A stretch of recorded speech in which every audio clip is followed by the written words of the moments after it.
welcome to Type Talks. Today we're going to go over a client session of mine. And so in these type clarification sessions, I help people on the discovery process to determining their best fit type. So without further ado, here's the video. Carlins, I'm wondering if you can let us know a little bit about you, such as the general industry you work in, the general area you reside in, and also what is your general age as well. So I'm 24. I'm 24 and a half. I'm born in December. I'm in Milton, and I work in the IT industry. I'm a network technician.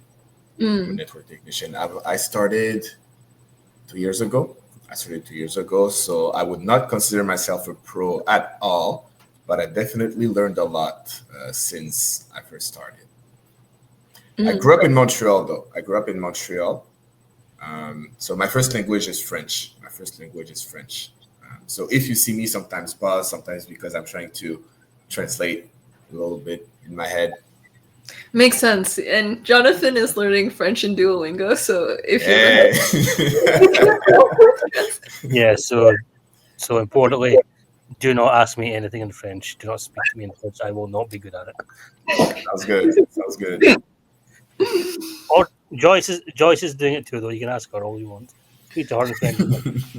Yeah, I actually grew up in Canada, so I know a little bit of French, but not enough to converse. So I'm curious about, what is your story? Like, how would you explain yourself as a person? Just give me 20 seconds. I'm going to take your time. Just 20 seconds. Okay. All right. So I would describe myself as driven and resilient because, well, that's something that my parents described me as, my friends too. In terms of childhood, it wasn't the greatest. I always butted heads with my dad. Well, he butted heads with everybody, but because I was the only one that wasn't scared to talk back to him, then it was really tough with him. I was kicked out of the house many times, and it's my mom that would basically let me inside from the back door when my dad was sleeping. But then in addition to that, I also had the school that I was put into, the high school. It was one of the I don't want to brag, but it was one of the toughest ones in the province in Quebec. So already that took a big that was a lot of stress both at it there. I was also playing sports and I wanted to be good at it, so there was also that too. That took a lot of time while trying to manage my family situation. And then same for college too. College was tough for me too. And then I also wanted to go to the gym, and then I had a part-time job, and I did not want to. There was looking back, I think it's an insecurity. There's a part of me that did not want to be late at everything that I wanted to do, whether it was to make money so I could get some braces, or so I could get some more independence, or going to the gym so I could look a certain way and having good grades, and also learning about whatever I felt learning about during that time. So after school, I would just go to the gym, and then I would go to work, and then I would do my homework, and then I would read about whatever I wanted to do. And then there was no rest. I remember that all the TV shows and movies that I was watching, I kind of had a break and stopped watching them since like 2017 because I was constantly on the go. And then my friends would ask me, like, why haven't you finished that TV shows? And I would tell them that I'm busy. Or I would tell them that I don't know, because in my head, I was just going back home and then I was resting, but it wasn't really resting. I was just working on something else during that time. And I would notice that when I would achieve whatever I wanted to achieve, whether there was a GPR or there was a class that I finished in college, or there was a financial goal let's say my brace, I was able to afford them, or a car, things like that. I was not happy or I was happy for like 5 seconds, and then I would just go back to the drawing board and say, okay, what's next? What else do I need to get? And then that would happen and happen and happen, and then I didn't burn out a few times. One was in high school, but that's because I would spend sleepless nights just working. But the other one was not too long ago. I think that was in last December, not the December of 2024, but of 2023. And there was a point, and I was told that I have to learn to say no. I have to learn to actually rest. And in my head, it was tough to do, because if I'm saying no, that I cannot do something, then I'm basically admitting defeat, which I did not want to do.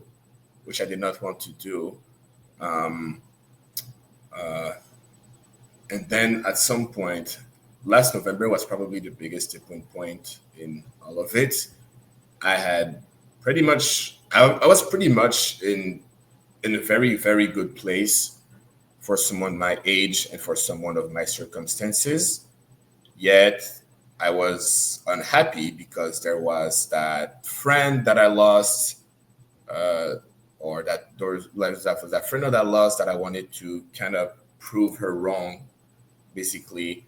And then just because of that, I was unhappy. And then at some point I asked myself, why am I unhappy? Like, I literally did everything that I wanted to do, almost everything that I wanted to do since I was like 7 or 8. Yet I am unhappy just because I cannot show that one person, or those few persons that I don't even care about really, that I'm doing amazing. And then this is when I kind of realized that, okay, this is not about me not achieving enough, because I always thought that I could always outwork my insecurities. But then this is when I realized that, okay, no, like I could work as much as I can, but this is something that's deeper than that. So I was reading, I don't remember, I was reading a self-help book or video. I don't remember exactly what it was.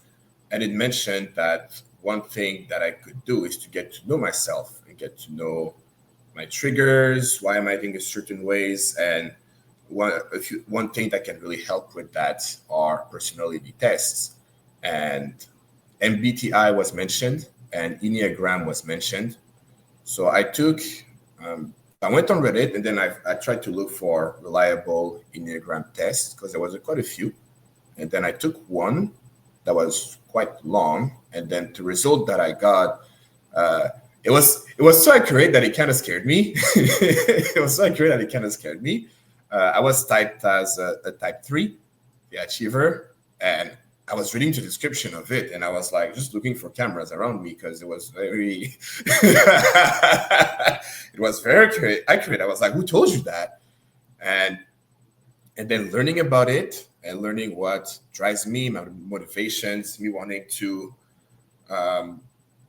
basically to hide my insecurities through my achievements, to prove to others through external validation that, look, like I'm actually worth it.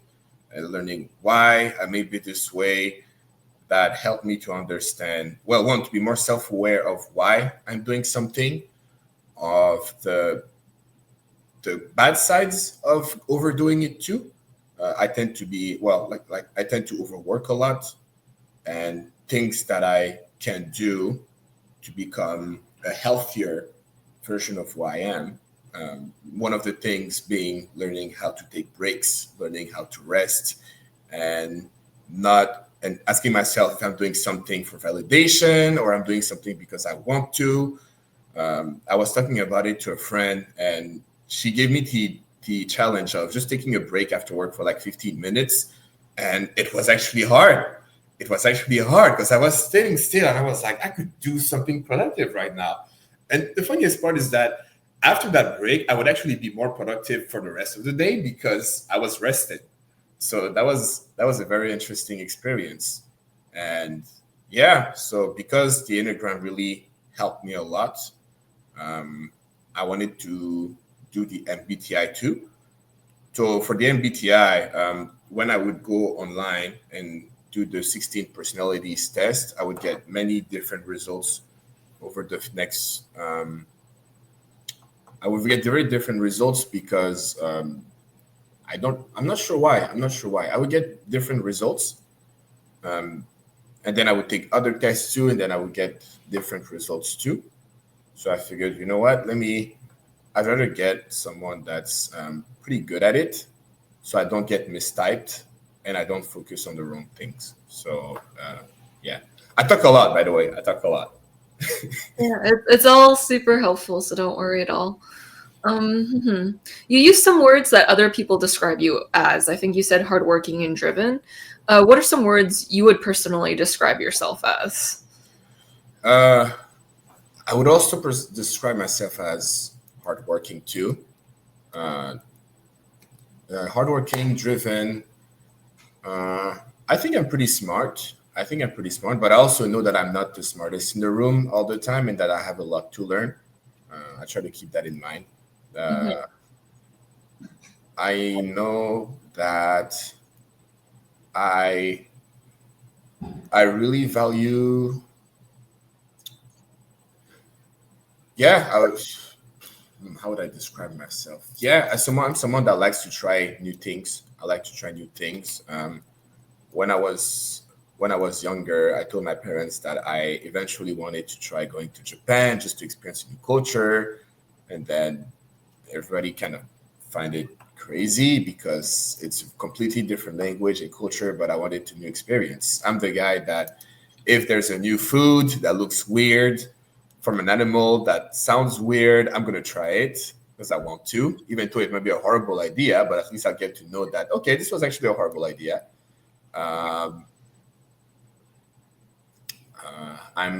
I try to be organized. Like I really enjoy having an organized space, but I have an ADHD. I've been diagnosed last year, which made so much sense. I wish I was diagnosed earlier because that would stop me from being hard on myself. So in terms of actually delivering, in terms of organization, that's a different story. But even then, I mean, my place is pretty clean right now. So I'm proud of myself when it comes to that. And I would say I really value my friendships. I really value my friendships. When my older brother died, all of a sudden, all the material pursuits that I thought I would want, I did not care about them. But the only thing that I cared about was the people around me, making sure that I actually enjoy time with them because something may happen to them tomorrow.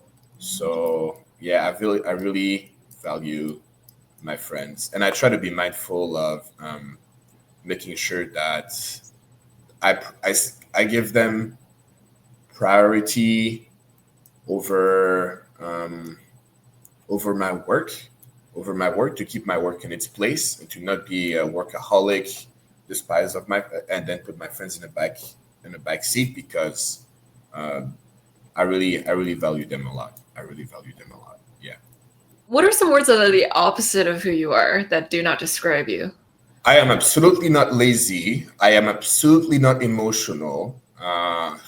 Yeah, I will. Even if I want to do something and I badly want to do something, I will let. I'll typically focus on what is actually a good decision or a bad decision, uh, depending on my what I want and my goals, or just data, quote unquote, in general. I would not describe myself as. Yeah, I would not describe myself as lazy. I would not describe myself as prideful because I want to learn.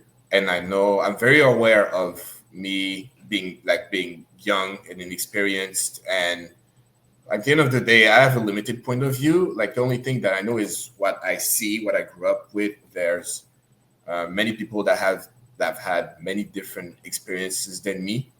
So I would not call myself someone that a know-it-all because I know that I do not know it all. I would not call myself someone that's unempathetic. I care about people, even though I do value like doing the right thing, to me it's important, but I care about people. I really care about people. If there's a conflict, if I have a conflict with someone, I try to figure out, one, did I contribute to it? Even though it's a 5% that I contribute, I still want to see if there's anything that I could have done better. And yeah, I value my friend. I would not be described. I would not describe myself as someone with no empathy. Yeah, but I would say the one thing that I would absolutely not describe myself as is lazy and undriven. This is complete opposite of who I am. Mm.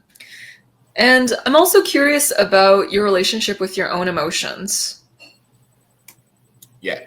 Okay. So I would say it's only recently that I've been trying to get in touch with my emotions.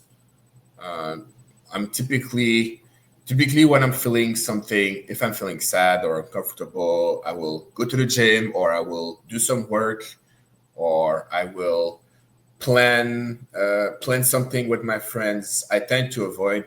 I had the bad habit for years and years and years to just put my emotions in a back burner. If I feel a certain type of way about something, but rationally I knew that it wasn't a good idea, I would basically tell myself, you shouldn't feel like this. Just ignore that. Like, what are you doing? And then just put it in the back burner. It's only 2 years ago I started to see a therapist because I was not sleeping well. And then we actually had to assess what's going on. But my default tendency is to put my emotions in the back and to work to avoid them. But I would say recently I've done a lot of work to when I feel something, to try to figure out, okay, why do I feel this way? Like, what am I feeling? Why do I feel this way? Okay, is it because that thing?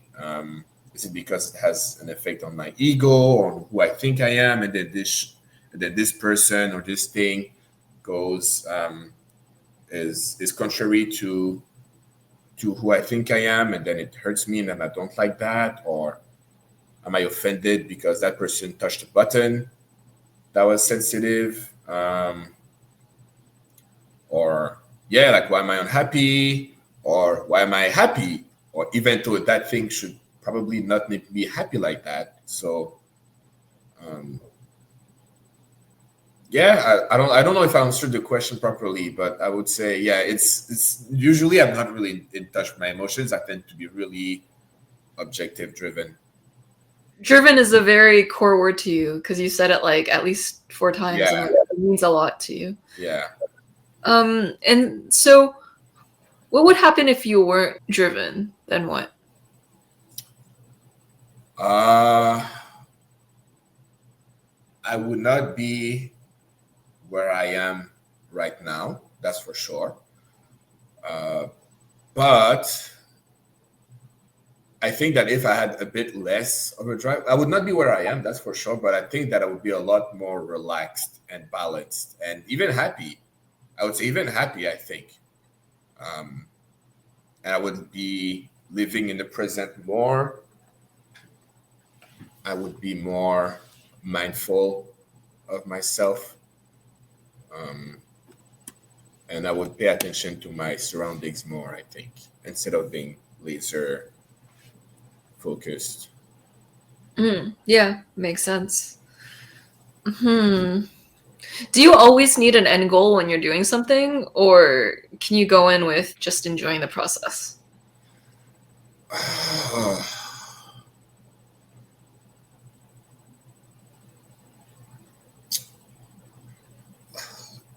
In general, end goal, because even when I tell myself that, oh, I'm just going to enjoy the process, it's actually, I want to reach that goal. And then after I reach that goal, then I can begin to enjoy the process. For example, at the gym, I can tell myself, when I'll be able to lift this amount of weight, then I'll be able to just go to the gym because I enjoy it. Or basketball, when I'll be able to be good at this thing and that thing, then I'll be able to play just for fun. or at work, when I'll be able to get that certifications or be good at that thing, then I'll be able to just go with the flow. Or when it comes to even my wardrobe or any topic of knowledge, yeah, I would say mostly goal driven. Yeah, makes sense. I'm also curious, what's something that's obvious to you that you find is not as obvious to other people? Things that are obvious to me that are not as obvious to other people. About me or about life in general? In general, anything. In general, okay. I noticed that for me, I tend to not jump to conclusions about anything because I know that there's so many things that I may be missing about a situation or a person or a person's motives, and sometimes it really pushes a button when people assume something about me or a certain person just because of seeing one just because of one first impression or just seeing one aspect of it, even though let's say it's something about me that's positive and that's true, but in my head I'm like, no, that doesn't mean anything. Like uh that could still be me putting up a front, or that's just one aspect of me. um and I was also told by people that are older that they like that I tend to think and not jump to conclusions, get go to actually take a step back and analyze and say, okay, this is what I believe, but is this true? If I look at the data, is it actually true, or that's just like one impression or just one snapshot of the situation? So I would say yeah, it would be not jumping to conclusion. It would be that. It's the only thing that comes to my mind. Yeah, that's interesting. So you're both driven and you make quick decisions, but also you're very cautious and like you make sure that the data that you gather is reliable and can be used to make the decision. I wouldn't say that I do quick decisions. By default, I tend to be overthinking a lot, and I try to learn to be more spontaneous. For example, even if I'm going out with my friends, everything has to be planned, even the parking spots, to walk all the way to the venue that we're going. And it's actually something that I've been told to work on, to just go with the flow, to just like go, not think, and just do, and then go with the flow. But normally, I tend to really calculate what I need to do, and once I know what I need to do, then I can just go.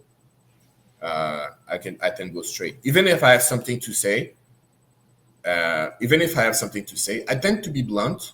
I tend to be blunt and direct, but I actually think I actually think before speaking, and then I outweigh the pros and cons of, okay, if I'm blunt, that person may be offended, but if the message gets across, then the benefits are going to be far more better than what that person may feel. So even if sometimes I may be perceived as someone that, oh, I just say what's everyone's on my mind. It's no, it's just that I know what I'm doing, and I think I know what I'm doing anyway. And I think that if I go the direct route, that maybe look quick, the results may be to maybe better, and things get done a bit more efficiently. If I do, but I would not consider myself as someone who does quick decisions. I don't do that. Makes sense, makes sense. I'm also curious about something that doesn't come as easily to you that you notice other people find it way more obvious. Um,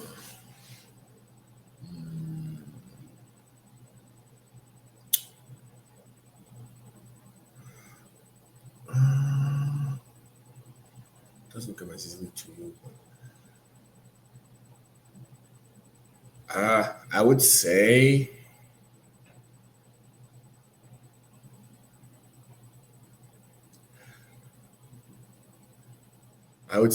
probably being mind.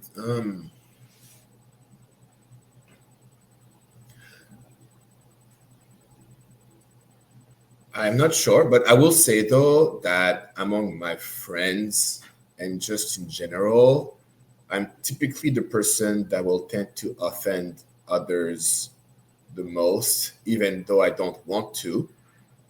Um, and even if I think that it shouldn't be as offensive as it is, or what I say shouldn't be as it shouldn't be as inappropriate as other people perceive it to be. So I would say, so I would say that, uh, I would say that perceiving social cues maybe. Mm, got it. And so I'm curious, when you're remembering a past conversation you've had with someone, do you remember who said what? Or do you just remember the gist and the takeaway? Uh, Like, how detail oriented is your memory of events? Is so another I way. have, yeah, so I tend to have a pretty bad short-term memory, except for a few conversations that really hit me with some regards. I would say, uh, so what are the two options? It's either the details or, Yeah. Do you remember who said what in a conversation that matters to you, or just the gist and the takeaways? oh, the first, I would say the first option. I would say the first option.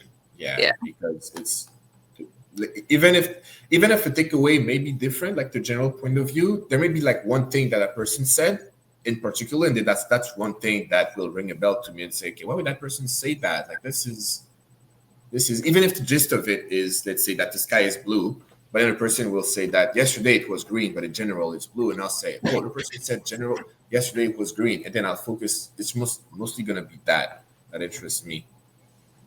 And I'm also curious about, are you a detail oriented person? I think so. I think so. It's the only examples that come to mind is if I want to buy a suit or if I want to just look at cars. Look at cars. I think to really, really appreciate the fine details or the options or the engine. When it comes to clothes, I'm really interested in the fabric, uh, the colors, the shades of the colors, the richness of the colors, if it's saturated or muted, things like that. I can get into rabbit holes if I'm not too careful. So I don't know if that answers the question. I'm not sure. Yeah, it totally does, for sure. What's your relationship with abstract, philosophical, conceptual conversation? I find it fun when I'm with my friends to talk about it. I find it fun if I, like, for example, it's would you rather have like frog legs or chicken wings and things like that. If it's for fun, I tend to enjoy it. But unless it's that, I typically won't do that. I'll typically focus more on what's going on around me or around my friend's life, typically. Yeah. Um, mm, and I'm also curious about, what is the gift that you want to bring into this world? Me, my my knowledge, my experiences, not even related to work, but I would say just I really like to get to know myself and then meet someone that I can tell is like me in certain aspect, and then just help that person, and to just help that person in whatever they're going through, because I've already been through that, and I really want to help that person not having to go through all the hoops that I've had to go through, whether it's burning out or depression, or even it's just things as, I don't know, just going to the gym and I don't know what to do, and then I'll say, "Oh, I got you," because for like years I didn't know what I was doing. So I like to help people on those aspects. Even currently, one thing that I'm learning to do and I really enjoy doing is cooking, and I like to talk to my friends about that are also cooking a little bit, learning how to cook, and tell them, hey,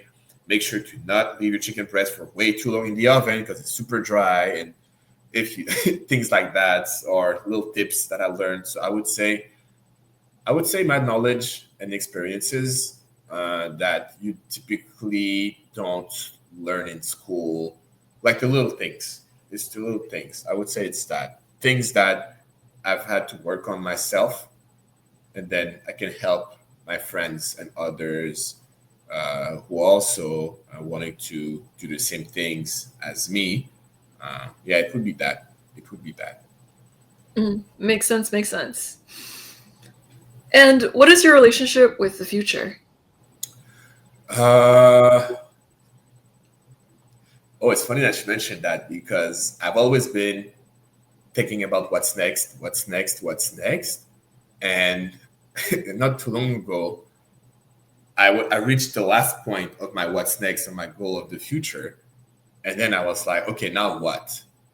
And I kind of freaked out. And then I was talking about it to a friend, and I told that friend, "Hey, man, I finally started to work in that area that I wanted to, and I'm in a good place in life. Like, I don't know what to do. Like, what should I do next?" And then the person just told me, "Carlens, it's been 3 days. Relax." And I said, "Okay." So I tend to be thinking about what's next for me, what I should work on now to achieve that goal. So recently, I've been trying to live more in the present and to actually enjoy what's around me, and to take some breaks. But in general, if I'm talking about my default Carlins by default, I were to reset everything, then I would be really focused on, okay, what's next for the future? Where do I want to be? What kind of person do I want to be? Okay, so that's my set point. Okay, what do I need to do now in order to achieve it? And then I go back to the lab and then work on it. I would say that's my relationship with the future. I also believe that um, I used to be thinking more of the sense that I need to be prepared for everything that could happen. And that could be simple things too, such as I'm going out with my friends to a restaurant. Okay, what if there's rain? What if it's cold? Or what if there's no parking spots? Or what if it's closed? Where's the next venue? And things like that. But recently, I've been trying to um, learn to be okay, to just to be comfortable knowing that things can go wrong and that I'll be okay and that my friends will be okay. But by default, I tend to be really trying to over prepare myself for everything. Yeah. So I'm curious, when you were studying the Enneagram, have you ever come across tri-type? Yes. Yeah. So the results that I got from the test was balanced. I wasn't heading towards one or the other. I think I still have a photo of the scores that I have, but from what I remember, it was type 3. But I had no wings. I had no wings. It was balanced. That's not tri-type. Tri-type is, yeah. So tri-type is there's 9 Enneagram types, but they're divided into 3 centers. So 8, 9, and 1 are part of the gut center. 2, 3, and 4 are part of the heart center or image center. Oh, okay. And Yeah. 5, 6, and 7 are the head center. So it's just, you're definitely answering like a 3, but you're also answering about like a 6 and about like an 8. So you're probably the 3, 6, 8 tri-type specifically, which helps us narrow it down your MBTI type as well.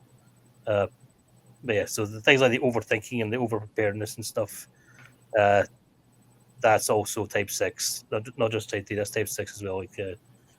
It's like a sort of anxiety and wanting to prepare for things and stuff. It ends up being very blunt and direct and offending people without meaning to. That's all. And like not like being told what to do and things like not like being underestimated. That's all type 8 as well. So you'll be the 3, 6, 8 specifically. So not just the 3, but that particular kind of 3. And if you have 3 and 6 in the tri-type, those are 2 types, especially the 6, that can have trouble identifying either their Enneagram type or their MBTI type. So the reason you're getting different results on the test is because you have 3 and 6 and your tri-type together. And that's why you're not as consistent. Just to clarify that. Okay.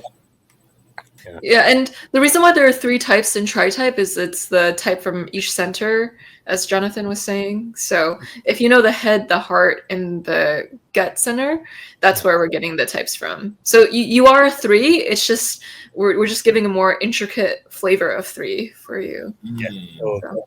So 2, 3, So 2, 3, and 4. Type 3 is part of the image center, the heart center. So that's how you want to be seen by others. It's kind of the image, the persona you present to the world in order to get feedback that you are loved and praised and accepted.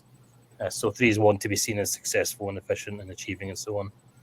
But the 6, the head types, they're more about how you deal with anxiety and how you look for security and what kind of things makes you anxious and so on.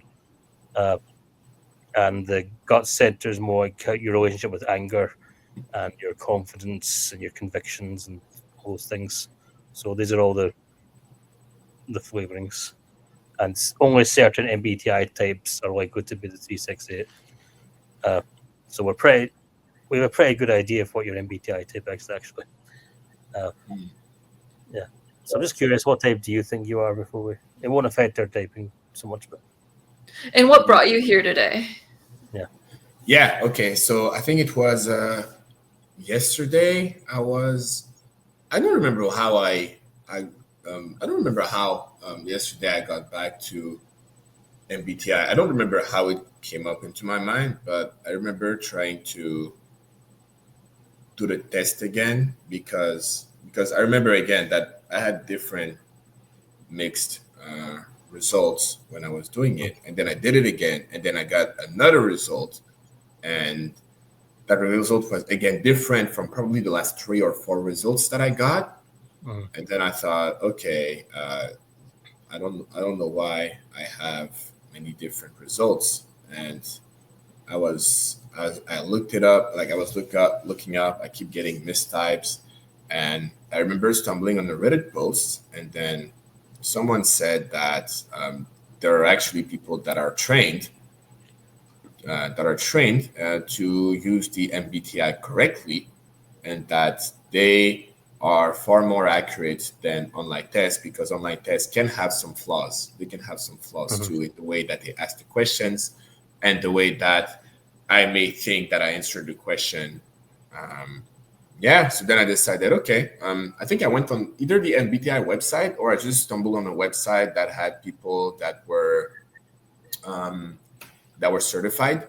That was certified, and then and then this is how I found you, and then I found that you had a YouTube channel, and then I thought, oh, okay, she's actually really. It's not that you're just the MBTI is one of the million of things that you know about. It's actually something that you're pretty good at and that you really enjoy doing. So I thought, okay, let me set up an appointment. So this is why I set up an appointment yesterday for tomorrow, and then I think the survey. I think I finished it like today actually, because it was like 1 a.m. today, and I was still typing it, and I thought, okay, I need to sleep.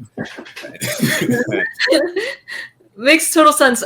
So you found me through the MBTI Master Referral Network page, which is good to know.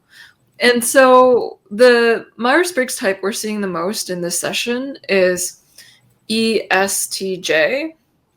And we'll explain what that means. Maybe we'll have Jonathan start the explanation, and then I'll continue off of it. So ESTJ is a pretty common. Type 3s and ESTJ are pretty common combinations. So 3s are usually they're thinking extroverts. So they're usually ESTJ, ESTP, ENTJ, sometimes ENTP. More rarely a couple of others, but usually ESTJ 3s are very common. And they're all ESTJs. Their dominant function. Do you know what the cognitive functions? Have you heard of them?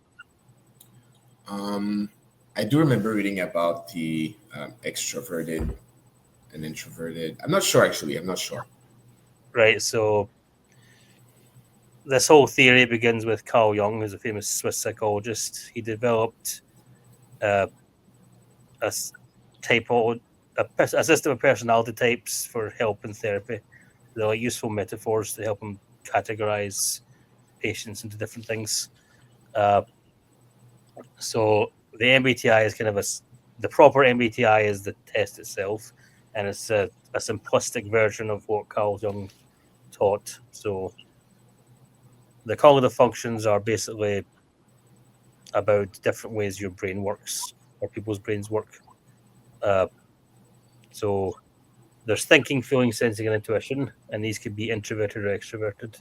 So ENTJs and ESTJs, their dominant function is called extroverted thinking, and that's to do with like working really hard and needing to be doing stuff and liking to have lots and lots of data points and reference. There's a guy called Dario Nardi who does brain scans of different MBTI types, and he's found that ENTJs and ESTJs very often, even if they're very intelligent, their brain shuts off, except for the parts that have to do with memory and decision making. So they memorize things and then they use that data to just make decisions. And if they're really pushed, they prefer to be making decisions and just doing things. So they tend to have quite a lot of energy because they're focused. Their brain is just wired for the action stuff and the doing things. And they also tend to be high achievers and have the best jobs quite a lot. ESTJs are different from ENTJs though, because ENTJs also enjoy and are good at abstract philosophical thought and abstract thinking to be more trailblazing and future-oriented stuff. You've talked about that a bit, but you make it sound like it's something you do for fun. It's not something you with your friends. It's not something that's as natural to you as we would expect it for an ENTJ to be. ENTJs are more detail-oriented than ENTJs, and they're more past-oriented. They're comfortable routines. They're a bit more aware of their body than ENTJs. So they're a bit more conventional and down to earth, and more stereotypical, a bit more responsible as well, more interested in being responsible, and liking things a bit more comfortable.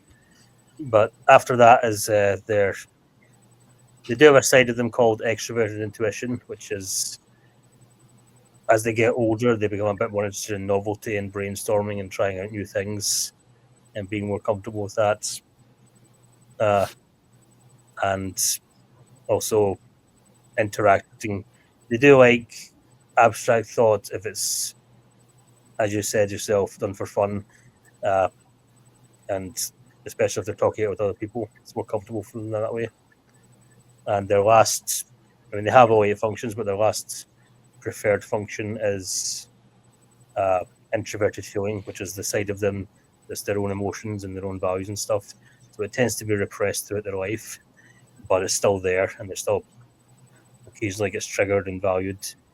And there's part of them that really enjoys being around people who are in touch with their own emotions and their own values, because they know it's repressed in them, and they can like to have that side of themselves brought out, even though it's not as natural for them to do so. So ESTJs are hardworking, responsible, caregivers, conventional. They are driven, diligent, and resilient, and all the things that you've said, basically, all the words you've used, everything you described about yourself as a stereotypical ESTJ stuff. You may have seen Joyce laughing a little bit throughout this. It's because she knows an ESTJ very well, so you were reminding her of the ESTJ in her life. Right. Yeah, and so to reinforce everything that Jonathan's saying, ESTJs lead with extroverted thinking. This is the side of you that loves to get things done. And so you mentioned you're very goal-oriented, you're very endpoint-oriented, and you're also very driven and hardworking, efficient, achieving. These are Enneagram 3 things. It's also correlated with the dominant function of the ESTJ as well, too. Yeah. And so you said words that do not sound like me: lazy, people who are not driven. And so that is a very extroverted thinking thing to say. And the other thing too is the introverted sensing. So you mentioned that you're quite detail oriented in some ways. Like sometimes you'll slow down and fact check. Are these facts really right? As Jonathan was saying, you'll engage with the intuition when it's fun and with friends, like these what ifs. It's not where you go naturally in your own time. You tend to like the practical real world and getting things done in reality. That's really energizing for you and you enjoy that. And then there is the introverted feeling, not being too in touch with your feelings at all times if it prevents you from getting things done. So it's like you'll feel feelings up to the extent that you can still get things done. So you're not gonna let your feelings prevent you from getting things done. And if they do, you'll compartmentalize them for later so that you can get the thing you need to get done in the moment done. That's why like some people can be kind of lazy in your eyes because they can't compartmentalize their feelings. So when they feel something, it actually overtakes them. And so they can't ignore it. And so then they're very not driven at that moment. So you have a superpower of being able to repress those emotional responses in the moment enough to finish the thing that you have to finish. And so when we take it down to the dichotomy level, it seems like you're an extrovert because of your focus on external world efficiency. And the Enneagram 3 is actually known as the extroverted Enneagram type. It's a part of the 3 extroverted types in the Enneagram. So the 3, the 7, and the 8. Sometimes the 2 is considered it as well, depending on who you're asking. But you have even a quite extroverted Enneagram type. And you tend to expend a lot of energy in the drivenness, and it gives you energy to be driven. And so I sense a lot of extroversion there. Now, not all ESTJs, they don't all like people, because if they get in the way of getting things done, then people can be quite annoying, actually. Yeah, they're extroverted towards work and they're extroverted towards getting things done. That's the point. Yeah, that's what makes you an extrovert. And then when it comes to the sensing versus intuition, I think we covered that. So then we're going to go to thinking versus feeling. So you tend to be quite blunt and you tend to say what's on your mind quite directly. And you don't like to sugarcoat things in a way where it slows down the process. That can be kind of annoying. So you tend to prioritize pros and cons in your decision making in that sense. And then when it comes to JRP, you have judging preferences because of how planful you are. So you're so intentional down to your parking spots. You tend to plan ahead for most things. The J is off the charts.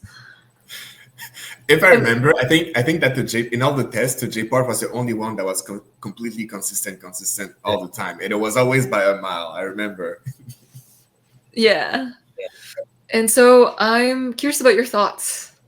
How does that all resonate? It makes sense. It really makes sense. Yeah. I'm really excited to explore that more eventually. But yeah. Yeah, and I'll send you follow-up information on the ESTJ personality type. I'll send you some websites to check out and also a report that you can read through as well. So Thank you. You're welcome. Yeah. Thank you so much. Thank you so much for that. Here to help. And did you buy the 97 or the 85 for the typing? No, I took 85. All right, sounds good. Yeah, I wanted to digest it first before I made the decision. And so we'll let you sit with that typing, and I hope that it resonates, and feel free to send updates through email if you ever want. So sounds good. All right, cool. Well, it seems like you're going to take over the world with your amazing work ethic and just the stellar amount of ways that you help people with your own experiences. Oh yeah, you said my breakfast first, that's for sure. Yeah. You got to eat your breakfast, take care of your body before you save the world. Yeah.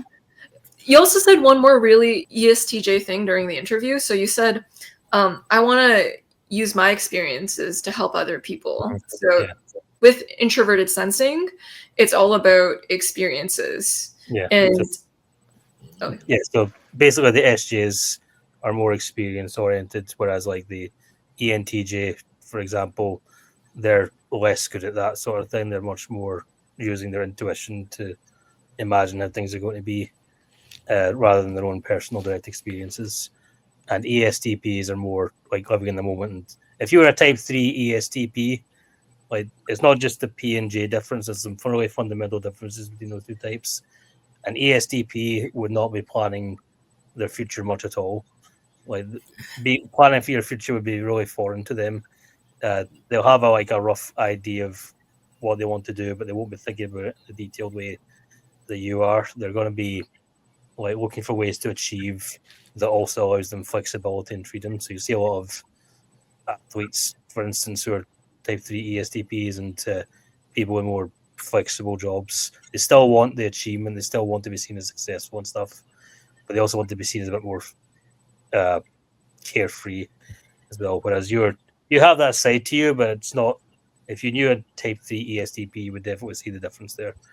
And if you're a type 3 ENTJ, you would see the difference as well, because they'd be a lot less detail oriented than you are, and less thinking about how this could go wrong, how this could go wrong, how this could go wrong, and all the things you need to do.